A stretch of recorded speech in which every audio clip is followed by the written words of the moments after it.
Hello crafty friends, it's Tanya with Tinkering and Ink with Tanya again. Today I am going to talk to you or show you a bit about doing some techniques with embossing powder, or at least one technique. This is a card I'm doing for a blog hop and a swap. Talk about multitasking, we must do that in our lives. And I'm using the Wood Textures Designer Series paper here. If you haven't seen that yet, it's pretty amazing stuff. I have mine, I made an envelope for mine because they come loose, they aren't bound anymore, so you don't have that bound edge to deal with. And there are several gorgeous wood grains in this set of Designer Series papers that come in 6x6 size, perfect for card makers. We're also going to use the Pattern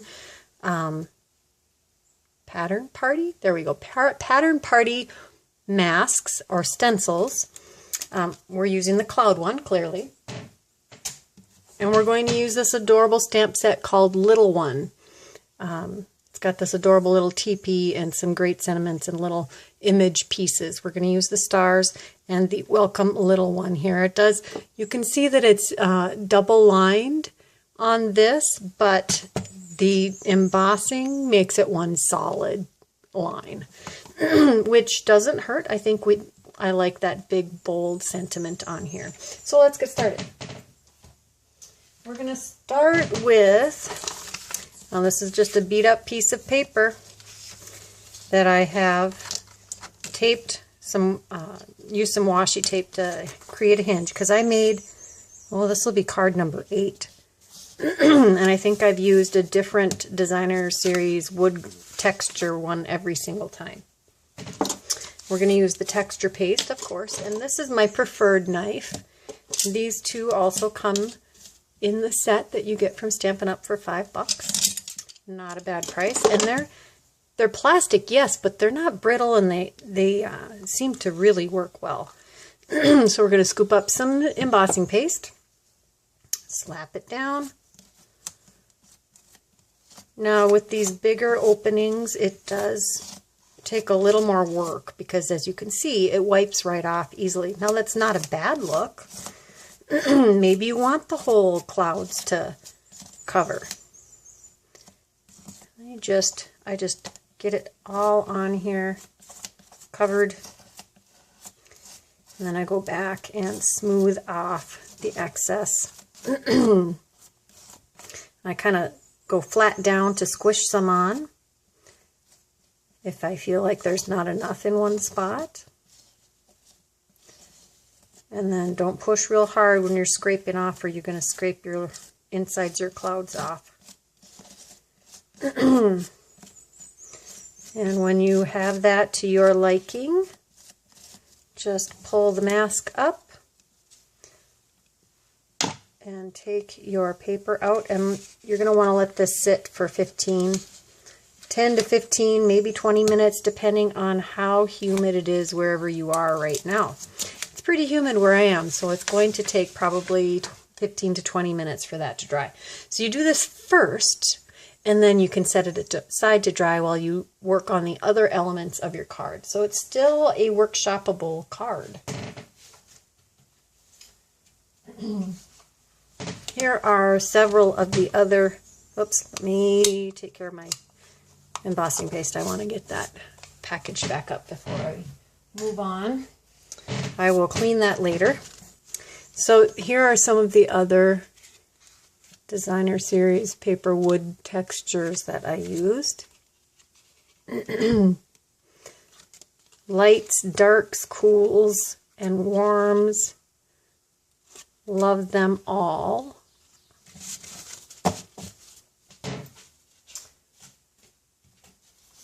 So the next step, we have this adorable circle element. I'm going to take, there's a mat here. We're going to take, and this was cut 3 3/4 by 5. And this one is cut, this white mat is cut just below that. Or excuse me, just above that. I believe it was 4 7/8 by 5 3/8. No. 3 7/6. It was 1/16 short of 5 1/4 and 4 on each side. Not everybody has those measurements. You can certainly make your layers slightly different. To stretch our paper, we are going to cut the circle out of the center of that layer. Trusty Big Shot. One of the stitched circle dies. This one measures about 2.5 inches. Okay, where'd my other... There it is. Clear plates disappear.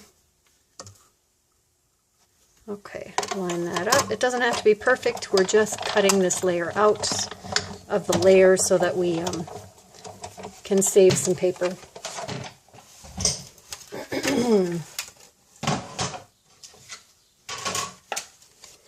Take that out. And now we have our layer, our matte layer to go underneath. And we have a circle. So the next step, we're going to use our embossing buddy, and we may as well get our vellum out for the phrase. And we have the star. Where's my vellum? This is a 2 3/4 inch piece of vellum that we're going to use to stamp the welcome little one. I've lined mine up on a lined stamp. And I'll line that up on the grid paper.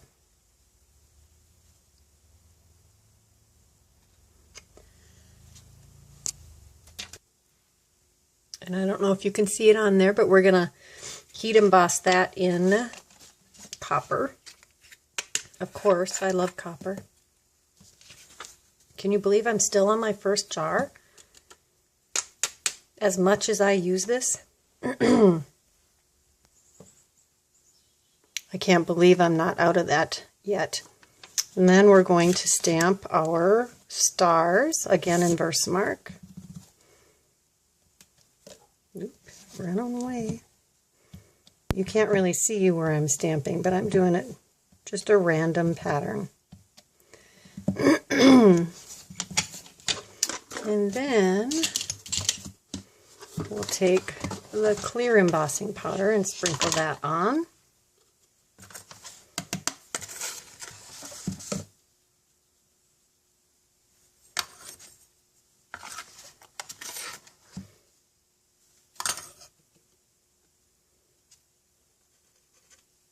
Okay. Time to heat emboss. So I'm going to clip these both on my little cardboard left over from a paper pumpkin. Just a backer in the packaging, and that's how I hold on to my stuff without burning my fingers. I'll be back. There they are, all embossed. So through the magic of television, here is one that I've already stitched onto the circle. I cut this off so that it measures 2 inches from here to here. And that element is ready.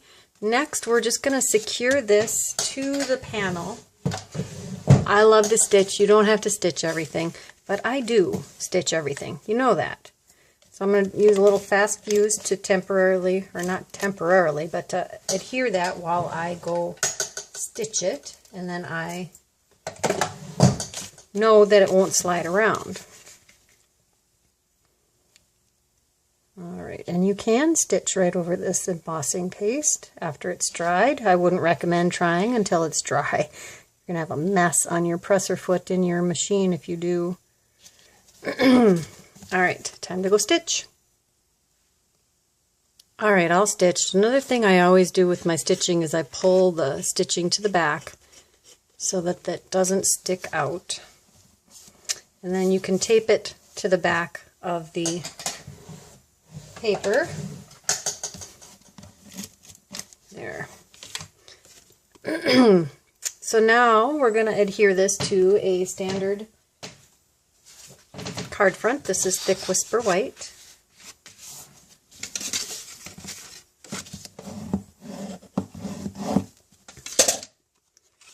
And we'll stick that down with some fast fuse. You can use liquid tape or liquid glue, but I feel that this does a better job of not causing warping. So fast fuse it is.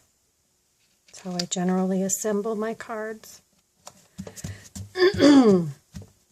Okay, and then we're going to use some dimensionals. We now have mini dimensionals too. We don't need those today, but I'll show you what those look like anyway.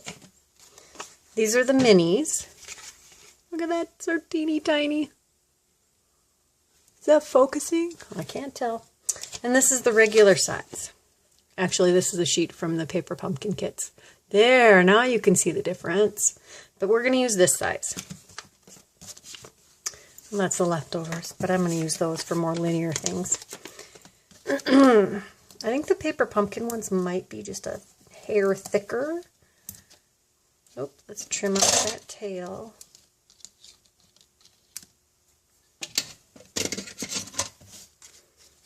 Oh, let's do a couple more. I don't like saggy cards. You've heard me say it 1,000 times. Well, maybe you haven't. Peel those backers off.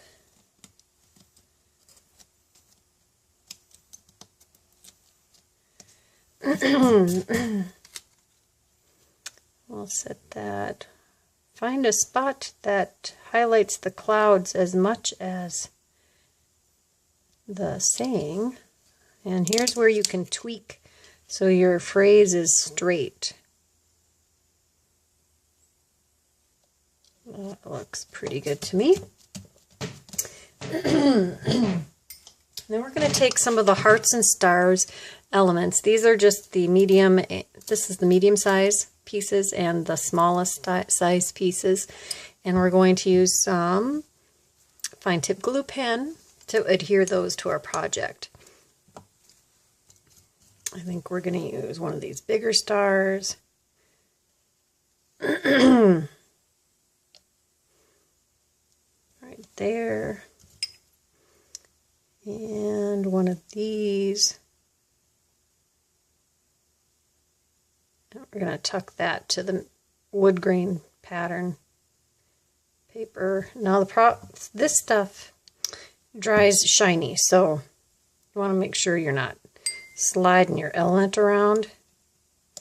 Once you get it where you want it, just let it be. It will stick. And then we're going to find just a little star. How about one of these? We'll do the same thing. We'll glue that on too.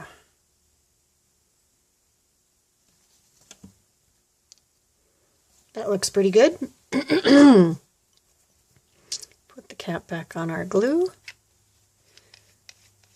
And I'm going to make a lot of noise opening the drawer where I keep all of my... Oh, see now, if you keep playing with it, instead of just letting it sit, that's what happens.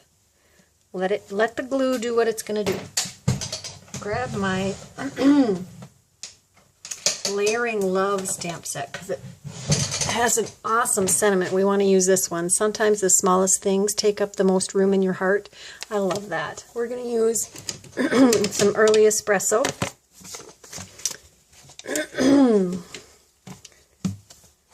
I know, I keep clearing my throat. Hazards of being an asthmatic. I need a lined block. I'm sorry, I have to use a non-Stampin' Up one because it's what I have handy. So I'm lining it up with the lines on my block. So it's relatively straight.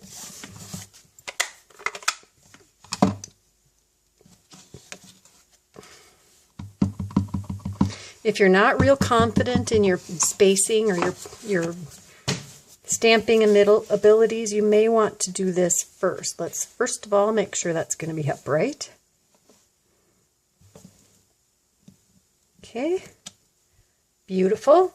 And then we're going to use a little bit of Sahara sand to add some stars. Aren't those adorable? Perfect finishing touch. And then you really must stamp your stamp on the back. I do. And there's the completed card. Here's a few more again. These are all going to turn into cards. All these wonderful different wood greens are going to become welcome baby cards. There we go. Check the, if you're watching this on YouTube, check the description below the video for a clickable list and a link to my blog post. There'll be, this is part of a blog hop, so if you want to find more cards featuring embossing paste and how to use it, check that out. Don't be afraid to ask me for a catalog or to order from me. Leave me some questions in the comments, suggestions of what you'd like to see in the future. Till next time, this is Tanya saying goodbye.